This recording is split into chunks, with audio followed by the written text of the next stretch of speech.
Dianessa Romano, aka Wondy Woman. Let me say that again. Dianessa Romano, aka Wondy Woman. All right. So let's go over her feats and accomplishments since we already went over her origin story.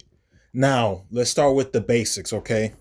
So, super strength, right? Able to lift planets easily above her head, right there.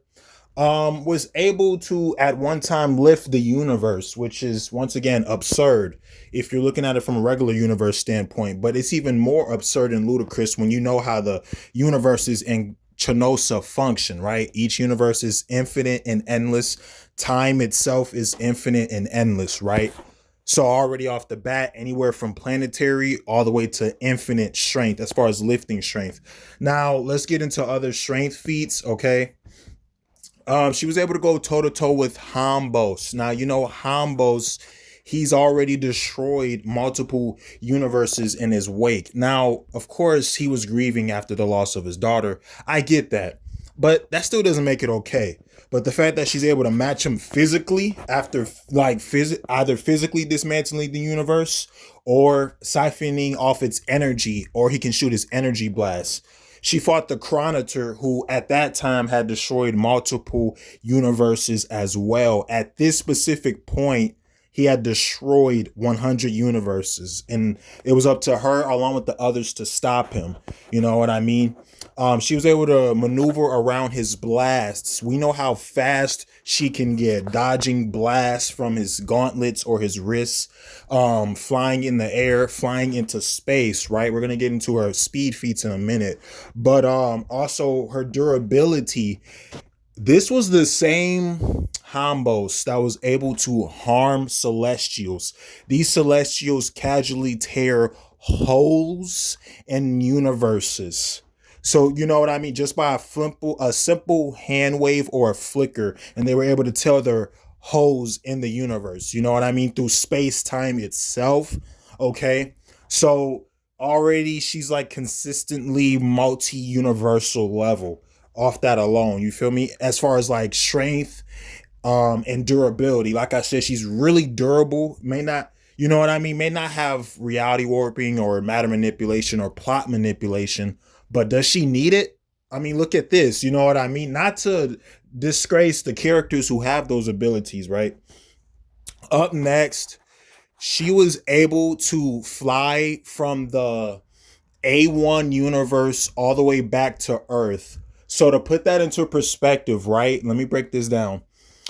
That is 50 billion light years apart from each other, right? The edge of the A1 universe all the way to Earth. It would take you 50 billion years to do that, right? She was able to get there in less than a month. She started January 1st and got back by February 1st. Yes, over 50 billion light years in just 1 month. I want you to stop and think about that for a second. That is ridiculously absurd. Easily massively faster than light. You can break down the math and logistics to it if you want to as well. Break down the math. But that is absurd right there, man. 50 billion light years and it only took you 1 month. 1 month? Really? That also shows you her strength, her stamina, and endurance. Because obviously, you can't eat or sleep if you're flying that fast for a month straight and stuff like that. So, yeah, she can like keep going pretty much forever, right? So, easily multi universal level to massively faster than light consistently. She was also able to keep up with some of her villains, who the speedster villains specifically, like Mikey Walson, aka Fast, and then Evan Taverson, aka the Sinister Speedster, right? This was the same Mikey that was able to race around the entire Earth 16 million times in less than a blink of an eye. A small fraction of a second. And she's able to tag him, blitz him, keep up with him, and he's able to do the same to her. You know, he's like consistently more faster than her. So she does come up with other ways, which we will see here in a minute. Now, the Sinister Speedster, he's a little different because, yes, he's just as fast as Mikey. He's race Mikey. He bullies Mikey. He likes to troll Mikey, due to some high school and college past history that they had with one another and stuff like that. But with Evan, he's more like that time manipulator. So like when she was fighting him, he went back into time and restarted the fight just by running really fast. No magic, no technology, just run. Speedster stuff, time travel, right? Like that's freaking crazy. And this is where she will learn the other abilities too, right? She learned by her speedster villains and even one of her friends, Mikey Montorello, aka Speedy the Speedster. If she can vibrate her body fast enough, she can reach a certain pitch or frequency to become invisible and intangible. So not only can you not see her, you can't touch her. It's like trying to touch a cloud or smoke. You feel me? Like that's how fast she's moving because she saw Evan do it and Mikey did it. And she's like, how on earth are my villains getting the step on me? I need to step up my game and elevate. Like, how are they able to do this? You know what I mean? Even she, a literal queen, is confused. You know what I mean? And that's when she started doing that, phasing through the objects and stuff. And even without that, she still has her telepathy and telekinesis, right? She used her telekinesis to stop mind manipulation throughout 10 universes, all right? 10 to 12 universes, right? Now we know Wondy Woman is an arch nemesis of hers or one of her villains, right? And she obviously, Wondy Woman, Dianessa, she knows what it takes to mind control that many universes with beings inside of them. So obviously she would know what it would take to free them from the mind control. You know what I mean? She was also able to use her telekinesis to move universes out of the way so they wouldn't be destroyed by the Chronotor. Once he was stabilized, she used her telekinesis to put them back at least 1,000 universes with her telekinesis because he feeds off that energy. He siphons it. So this shows you she has good resistance to energy draining from a cosmic deity, right?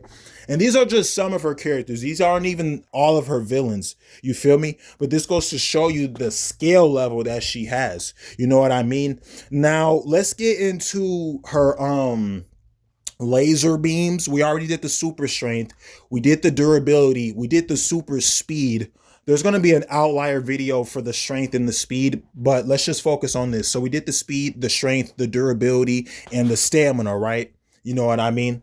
And how she can also run forward in time or run backward in time, right? Time travel via super speed. You know what I mean? Because like I said, she learned it from Sinister Speedster and Mikey Walson. Now they can't just use their dirty bag of tricks on her anymore. They got to do something different. You know what I mean? Something a little different, right? But here we go. So when it came to her, right? Her laser beams, the red laser beams shoot out immense heat from her eyes. The first red ones, incalculable heat, way hotter than the sun, right? We seen her blast planets, reignite billions of stars throughout the solar system, throughout the galaxy. You know what I mean? Able to melt spaceships to stop them from coming to Earth. I don't know why everyone's coming to Earth. Like, leave them alone, please. Please. You know what I mean? Like, damn. But yeah, she was able to do that as well, right? Reach insane heat. There's no telling how hot it is. Outlier. Okay, here comes an outlier. We learned when she was in the goddess sphere, her laser beams was able to seal or tear patches in reality, right? She did it when she was talking to Darda. You feel me? Darda is an ancient goddess as well, right? So that realm of the goddesses, the sphere of the goddesses in that specific part of the cosmology, that's already insane. We'll go over that in another day because that's mind-boggling. But you know what I mean? So she was able to do that with her red laser beams that she shoots out of her eyes. Now, the second one is blunt force. This is self-explanatory. They're red too, but a lighter red. When she shoots them at their opponent, she can send them flying. It's like a brick hitting you at speeds massively faster than light. So it's not heat, it's blunt force, like blunt force trauma and stuff like that. These can help her with long range attacks. She doesn't have to get too close. You know what I mean? She also has the light blue laser beams that she shoots out of her eyes. This one can freeze her opponent, put them in a block of ice, reaching temperatures of absolute zero. She uses it a lot against her speedster villains, because if they're trying to speed things up, guess what? She's trying to slow things down. Like when Sinister Speedster was running, right? She froze the ground, and you can see his feet run on the regular ground, and then they run on the ice, and he was trying to not slip and fall, right? And he eventually circled his arms round and went up in the air. He can stimulate flight. Yes, speedsters can fly. They're not just limited to running. You know what I mean?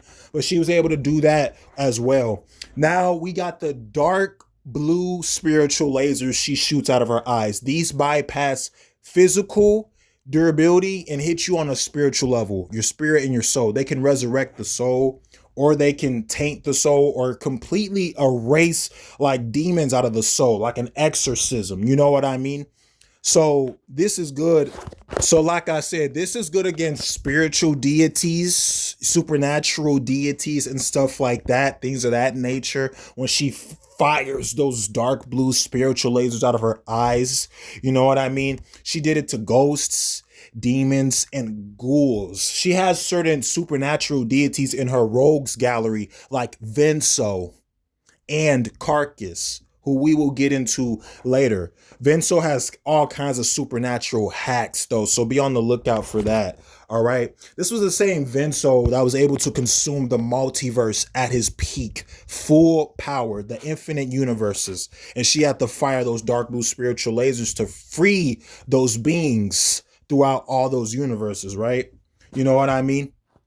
Now, lastly, the white conceptual lasers that she shoots out of her eyes. This is self-explanatory, but this doesn't do something to the physical body or the spiritual body. It attacks the very notion or thought, right? Now, obviously, this is very useful against conceptual deities like those celestials that I was talking about earlier, tearing holes through time and space, right?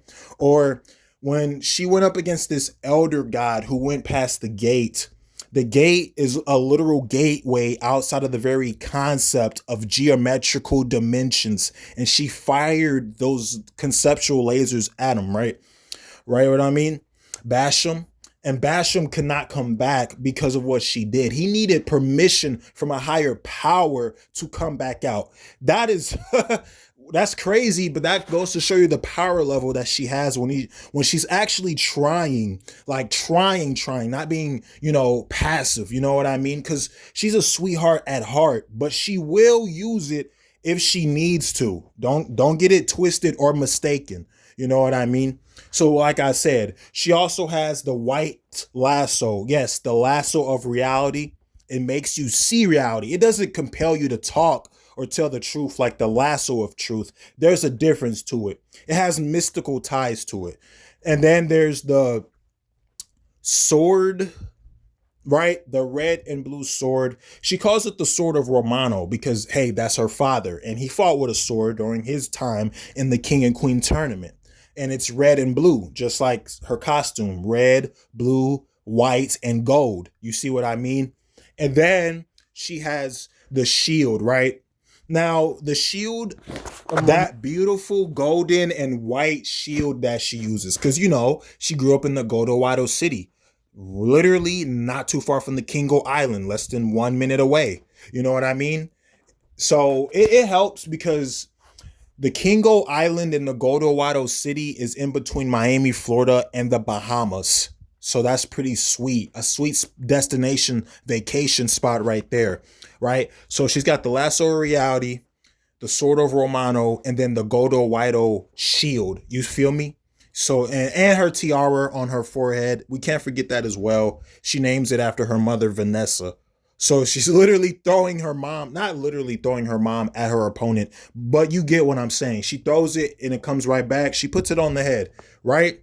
So Even in fights when she doesn't have her weapons, which at this level, what are those weapons gonna do? You know what I mean?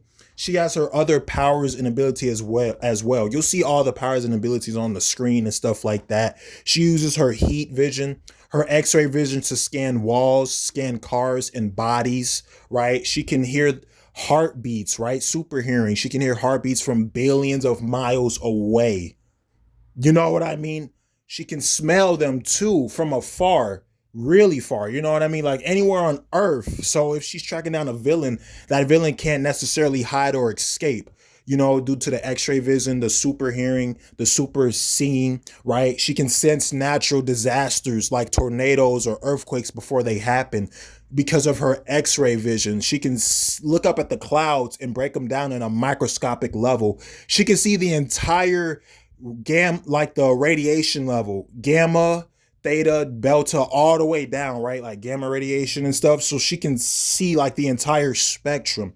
That's how busted the x-ray vision is and stuff like that, right? And of course, like we said, we went over the invulnerability, super strength, super speed, super stamina, super reflexes, and all the other hacks that she has and stuff like that.